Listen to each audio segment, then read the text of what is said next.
السلام علیکم ګرانو کتونکو جعفر شاه درویش یم دا په سیټ چې تاسو ته کوم ویډیو ښکاري په دې کې دا الګ بیهوشه شوی دی ماته یو ملګري دا سعودي عرب نه دا ویډیو راواستوله وایس میسج یې راته هم وکړي هغه هم تاسو سره شیر کوو په دې ویډیو کې چې تاسو ته دا کوم الګ ښکاري په ګاډي کې چې دا بیهوشه شوی دی او دی ډاکټر ته بوځي دا ملګري وایي چې موږ ته د 3 میاشتو نه تنهاګانې بند دي دا سپلایر کمپنۍ کې تللی دي هغه په وایس میسج کې دا تفصیل بیان کړی دی نو اول راځئ دی چې کومه دا ویډیو هغه کړې ده دا وګورئ او بیا چې کوم وایس میسج دي هغه هم په تاسو باندې اورم په دې کې دا ملګري پاکستان کې چاته رنګ کړی دی یا خو ایجنټ دی یا څه بل څه لوی افسر دی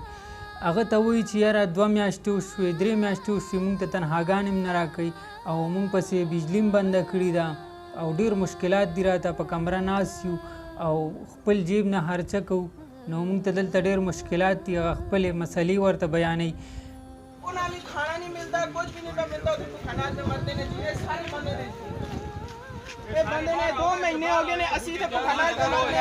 बीमारी ना ए बुजुर्ग लोग ने इन्हें नाल गल करो ए बुजुर्ग ने गल करो ए जाम मुश्ताक अली हसन अस्सलाम वालेकुम जी शाह जी क्या हाल है खैरियत है शाह जी नहीं है अस्सलाम वालेकुम सर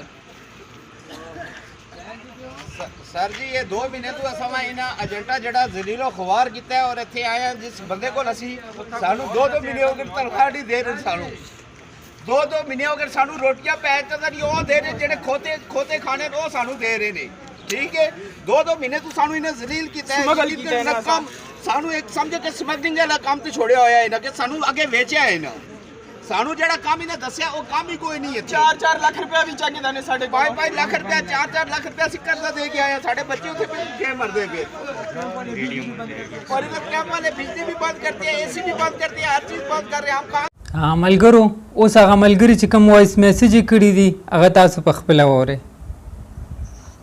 السلام علیکم بھائی څنګه خیر جوړې امید لرم چې انشاءالله یاران دوستان به انشاءالله جګ جوړي په دې ویډیو کې داسې خبر راغلی دی که نه چې موږ دا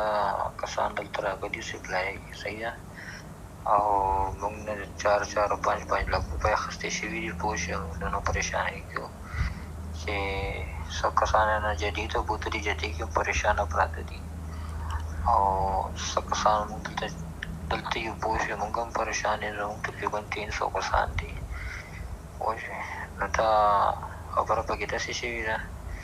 او موږ راغلي جامو مشتاق ایجنسي ته پنډۍ کې کټه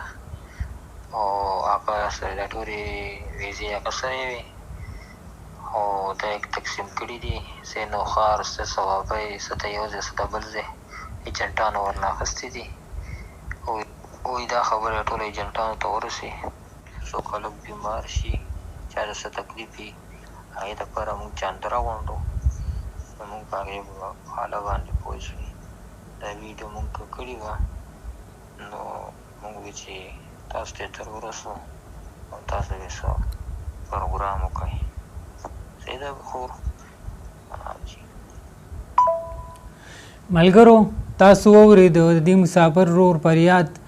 چې دلته کې څوک بیمار شي نو موږ ورته په خپله چاندې کوو 2-3 میاشتې وشو تنهاګانې بند دي کومو ایجنټانو چې موږ راستولي 4 لکه 15 لکه روپۍ رانه اغوښتي دي او اوس دلته کې موږ ته کار نشته دی په کمره باندې ناست یو 500 کسان دي داسې کسان چېرته ډېر دي ټولې تقسیم کړي دي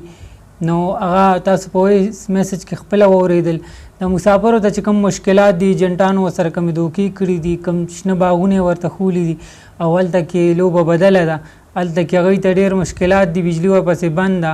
په دې ګرمۍ کې پراته دي سیګان کار نه کوي نو دا ویډیو مونږ د دې لپاره وکړه د دغه ملګرو اواز اوچتول دي تاسو هم دومره که درته کار وکړئ دا ویډیو شیر کړئ چې په دې کې د چا لاس دی چا کومو ایجنټانو دی نه پیسې خوړلي دي چې دا ویډیو هغوی ته ورسي دغه د کمپنۍ نومونه دی وایسته دي ملګري په دې وایس میسج کې تاسو واورېدل نو کوشش وکړئ چې دا ورسي او چې دې ملګرو ته هلته کې کار میلو شي دا ملګري هلته کې سهولت ورته میلو شي او د دوی دا مسلې حل شي ځکه چې دوی تلي کمپنۍ سره 15 لکه روپۍ ورکړي دي ویزه کړي ده څه په مشکلاتو باندې تلي دي دلته کې کلي کې مور پلار په تمه دي چې یاره پیسې به راوستی خو پیسې څه چې هغوی عاجزان هلته کې په خپله باندې خو هم ډېر په تکلیف کې دي او چې څوک بیمار شي نو هغه بیا دی ورته چانده کوي او هغه ډاکټر ته بوځي. ملګرو دا ویډیو شیر کې کوشش وکړئ چې دا مونږ هغه کسانو ته ورسوو چې څوک په دې کې ملوث دي. مونږ ته راکړئ اجازت. د لوی الله په امان.